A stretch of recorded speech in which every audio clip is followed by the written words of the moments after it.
old queen was friendly to me, and that I had rescued her daughter, they commenced to accord me a more friendly interest, and I heard many words spoken in my behalf, and demands were made that I not be harmed. But now Buckingham interfered. He had no intention of being robbed of his prey. Blustering and storming, he ordered the people back to their huts, at the same time directing two of his warriors to confine me in a dugout in one of the trenches close to his own shelter. Here they threw me upon the ground, binding my ankles together and trussing them up to my wrists behind. There they left me, lying upon my stomach, a most uncomfortable and strained position, to which was added the pain where the cords cut into my flesh. Just a few days ago my mind had been filled with the anticipation of the friendly welcome I should find among the cultured Englishmen of London. Today I should be sitting in the place of honor at the banquet board of one of London's most exclusive clubs, feted and lionized. The actuality! Here I lay, bound hand and foot, doubtless almost upon the very site of a part of ancient London. Yet all about me was a primeval wilderness, and I was a captive of half-naked wild men. I wondered what had become of Delcarte and Taylor and Snider. Would they search for me? They could never find me, I feared. Yet if they did, what could they accomplish against this horde of savage warriors?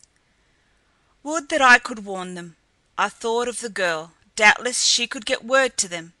But how was I to communicate with her? Would she come to see me before I was killed?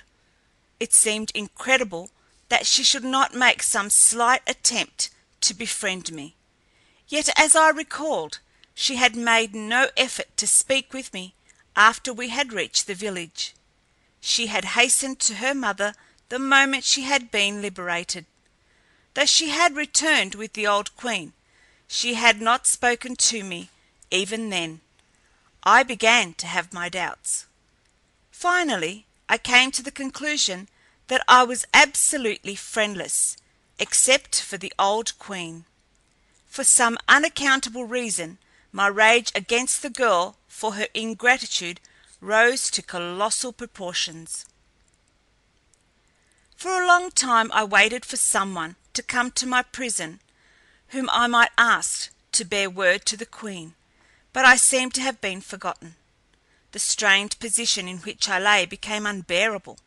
I wriggled and twisted until I managed to turn myself partially upon my side, where I lay half facing the entrance to the dugout.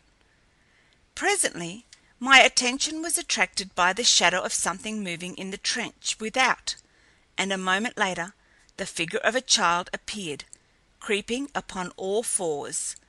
As, wide-eyed and prompted by childish curiosity, a little girl crawled to the entrance of my hut and peered cautiously and fearfully in. I did not speak at first, for fear of frightening the little one away, but when I was satisfied that her eyes had become sufficiently accustomed to the subdued light of the interior, I smiled.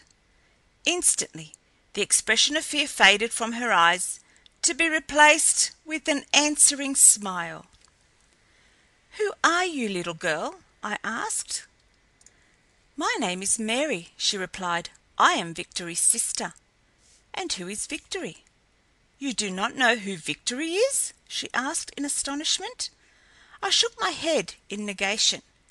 "You saved her from the elephant country people, and yet you say you do not know her?" she exclaimed. "Oh, so she is Victory, and you are her sister. I have not heard her name before. That is why I did not know whom you meant," I explained. Here was just the messenger for me. Fate was becoming more kind. "Will you do something for me, Mary?" I asked. "If I can." "Go to your mother, the queen, and ask her to come to me," I said. "I have a favor to ask." She said that she would, and with a parting smile she left me. For what seemed many hours I awaited her return, chafing with impatience. The afternoon wore on, and night came, and yet no one came near me. My captors brought me neither food nor water. I was suffering considerable pain where the rawhide thongs cut into my swollen flesh. I thought that they had either forgotten me, or that it was their intention to leave me here to die of starvation. Once I heard a great uproar in the village. Men were shouting, women were screaming and moaning. After a time this subsided, and again there was a long interval of silence. Half the night must have been spent when I heard a sound in the trench near the hut. It resembled muffled sobs. Presently a figure appeared, silhouetted against the lesser darkness beyond the doorway. It crept inside the hut. "Are you here?" whispered the childlike voice. It was Mary. She had returned. The thongs no longer hurt me. The pangs of hunger and thirst disappeared. I realized that it had been loneliness from which I suffered most. "Mary!" I exclaimed. "You are a good girl. You have come back after all. I had commenced to think that you would not. Did you give my message to the Queen? Will she come? Where is she?" The girl's sobs increased, and she flung herself upon the dirt floor of the hut, apparently overcome by grief. "What is it?" I asked. "Why do you cry?" "The Queen, my mother, will not come to you," she said between sobs. "She is dead. Buckingham has killed her. Now he will take Victory, for Victory is queen. He kept us fastened up in our shelter, for fear that Victory would escape him, but I dug a hole beneath the back wall and got out. I came to you, because you saved Victory once before, and I thought that you might save her again, and me also. Tell me that you will." "I am bound and helpless, Mary," I replied. "Otherwise I would do what I could to save you and your sister." "I will set you free," cried the girl, creeping up to my side. "I will set you free, and then you may come and slay Buckingham." "Gladly," I assented. "We must hurry," she went on, as she fumbled with the hard knots in the stiffened rawhide, "for Buckingham will be after you soon. He must make an offering to the lions at dawn before he can take Victory. The taking of a queen requires a human offering." "And I am to be the offering?" I asked. "Yes," she said, tugging at a knot. "Buckingham has been wanting a sacrifice ever since he killed Wetton, that he might slay my mother and take Victory."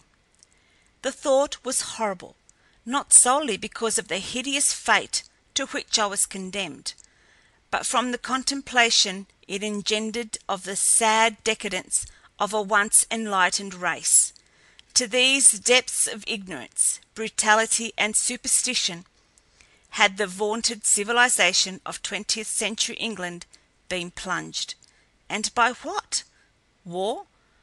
I felt the structure of our time-honored militaristic arguments crumbling about me. Mary labored with the thongs that confined me. They proved refractory, defying her tender childish fingers. She assured me, however, that she would release me if they did not come too soon. But, alas, they came. We heard them coming down the trench, and I bade Mary hide in a corner, lest she be discovered and punished. There was naught else she could do, and so she crawled away into the Stygian blackness behind me. Presently 2 warriors entered.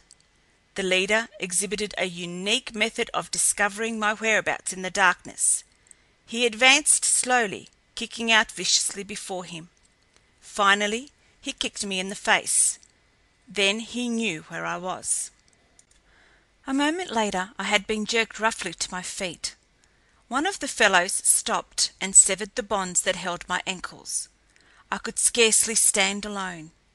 The 2 pulled and hauled me through the low doorway and along the trench. A party of 40 or 50 warriors were awaiting us at the brink of the excavation some 100 yards from the hut. Hands were lowered to us, and we were dragged to the surface. Then commenced a long march. We stumbled through the underbrush, wet with